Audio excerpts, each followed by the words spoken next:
John Brown, the man who sparked a nation's conscience. In the tumultuous years before the American Civil War, one man's radical actions would ignite a nation's conscience and alter the course of history forever. This is the story of John Brown, an uncompromising abolitionist whose fervent fight against slavery made him both a hero and a controversial figure. Born in 1800 in Torrington, Connecticut, John Brown was raised in a deeply religious family. His father, Owen Brown, was a fervent abolitionist who instilled in him a profound hatred for the institution of slavery.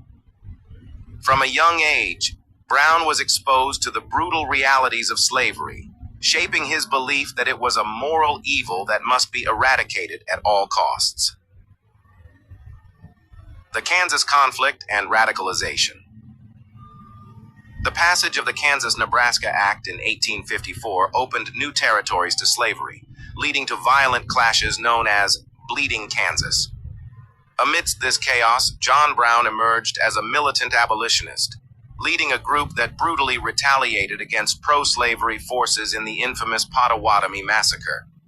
His radical methods shocked many, but for Brown, the ends justified the means. By 1858, Brown had devised a bold plan to strike a decisive blow against slavery. Believing that armed insurrection was the only way to overthrow the institution, he began recruiting a small army of followers. He chose Harper's Ferry, Virginia, as the target, a federal armory stocked with weapons that he intended to seize and distribute to enslaved people, sparking a massive uprising. And the raid on Harper's Ferry in the Civil War, Part 1. John Brown seemed unprepared for this world, failing at everything he tried by the time he was 50. But when he devoted his life to abolitionism, the world was unprepared for him. He became the avenging angel of the enslaved, once murdering his opponents with a machete. He fought pro-slavery groups in the Kansas Territory, where battles were so full of carnage that it gained the nickname Bleeding Kansas. But the blood did not stop there.